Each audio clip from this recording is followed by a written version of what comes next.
In this video, I'm going to go through with you how to apply a credit note or an adjustment note. We have named the invoice type as an adjustment note, but if I refer to it as credit note, then you will know that I'm referring to the same type of transaction. Firstly, I'll demonstrate within a sales environment how to apply a refund or how to apply a credit note as requested by the customer. In the second example, I'll be working in the purchases environment where we will be creating a purchase order for a supplier and then applying a credit note under the supplier so that you pay less than the invoiced amount. So firstly, we'll focus on a sales perspective. So I'm going to create a brand new sales invoice.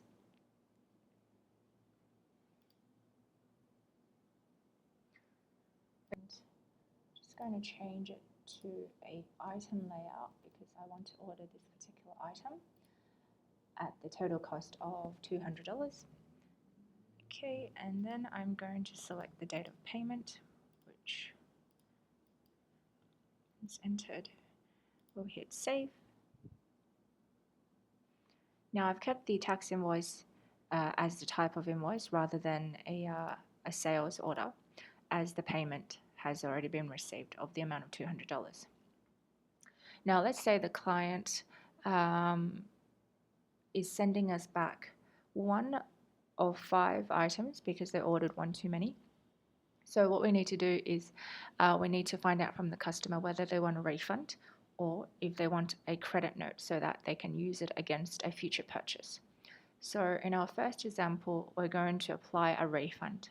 So in order to apply a refund, what we simply do is, while we have the original order open, we will choose to duplicate this invoice. Then we will change the type from a tax invoice to an adjustment note. I'm going to leave that as the 2nd of August. Now what we want to do is refund the client one of the items. So what we need to enter is a -1 so that we can obtain an amount of -40. And then what we want to do is enter in the date that we have processed this $40 refund, which means once this is processed, you just have to make sure that you process the refund from your account. So let's hit save, and that should save the adjustment note. Now from our main sales screen, we can see 2 invoices, one for the original invoice of $200 and the adjustment note of -40. Now let's assume that we have already brought the bank feeds across and the transactions have already been processed via the bank, and we can see that $200 appears as a deposit and $40 appear here as a withdrawal. So we can either confirm using the suggestions, or we can search for these ourselves just so we know that we are matching to the correct invoices. So now we need to search for the $200 in the sale payment section because we have already marked the invoice as paid when we save the invoice. And we can find the invoice here for the amount of $200. So we will click on reconcile again selected, and that will reconcile that amount of money as a deposit. Now as for the adjustment note, we can also again accept the suggestion or search for the actual sale payment, which will look under the sale payment section, because when we created the adjustment note, you would have recalled that we also entered in a date of payment, which was the 2nd of August. So we can then find that the $40 amount exists. Now if we, for example, go to unpaid sales, and I just want to show you this, you'll see that even though we have the date range selected, there are currently no results found, simply because we're looking for a invoice which already has payment marked on it. So that's why we're going to sales payments. Okay, so let's select this option and reconcile against selected. Okay, great. So you have completed the refund process for a customer. Now let's go back to our sales payments again.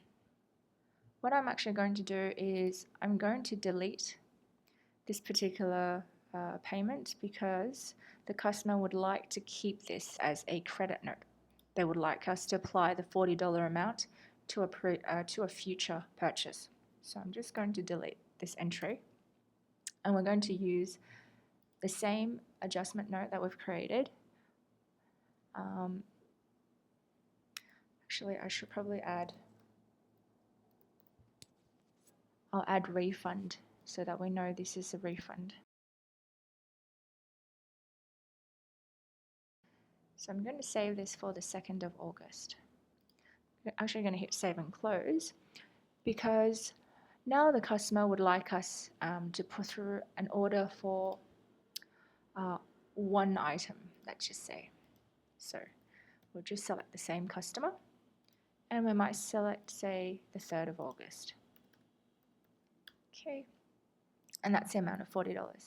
Now, I'm not going to fill this payment section in because we know that they have a outstanding $40 customer credit. So I'll hit save and close because what that's going to do is I might just filter the date range to the 3rd. So we just have to be wary of the date range. Sometimes if we don't push the dates further into the future, we may not actually bring up the transactions. So we can see the adjustment note of $40 and we can see the new invoice order of $40. So what we do to apply this is we can either tick both invoices and select pay.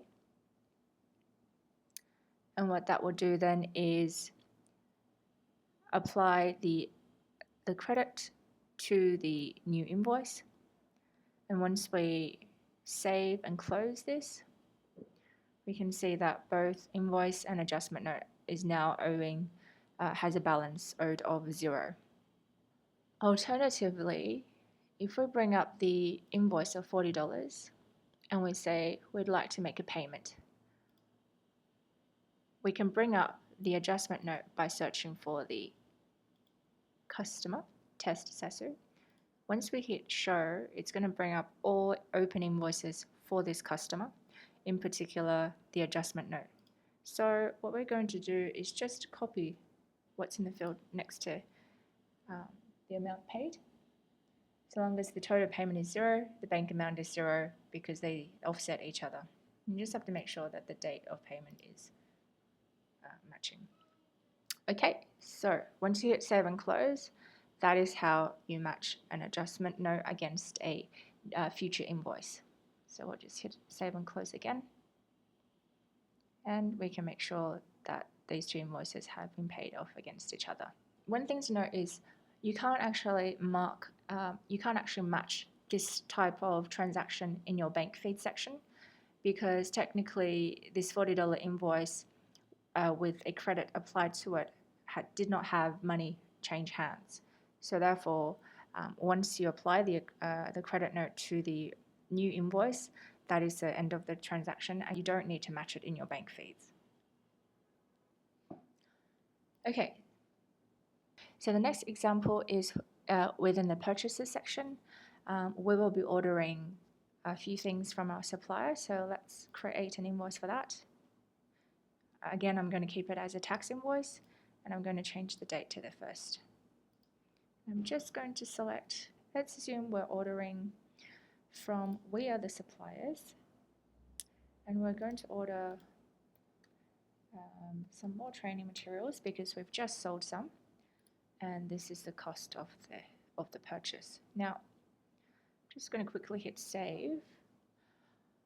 Okay, so what's happening is we have a credit under these suppliers for the amount of $25. So technically, we only need to pay $100 for this transaction. Now, firstly, we need to create a record for the $25 amount. So, again, we duplicate the same invoice and we change the type from a tax invoice to an adjustment note. And we can keep the date from the 1st or the 2nd, so I'm just going to leave it as the 2nd. And instead of editing these items, because we're actually not really fidgeting around with items, it's actually just a description that we need. So we'll select the service layout, and that's fine. They can delete the the information there, and let's just say, okay, and then choose the appropriate ledger account that this affects. Okay, I'm just going to choose that account for training purposes, so it may be incorrect. This will be something that you will need to confirm with your accountant. And just make sure in the amount section you put in a negative sign in front of it, because it is a credit against an amount owing. So I'll just save and close from there. Okay, so back in the purchaser screen, we can confirm then that the 2 invoices have now been actioned. We can go into it and we can see the payment information. So we'll just click on the edit sign next to the payment detail. And we can see that the total payment that we made is $100. Okay, so as we haven't made any changes, we don't need to hit any of these buttons. What I'm going to do is bring up the bank feeds, and we'll just assume that $100 amount has already been processed. And we can see here the withdrawal of $100 has been processed on the 2nd of August as a Saasu sale, and it has given us a suggestion that this is a purchase payment. So I'm quite happy with this, so I can go ahead and click on the tick, or I can double check that this is the correct purchase. Now the way to tell is to click on that link and see that the payments confirm what we actioned. So let's close out of there.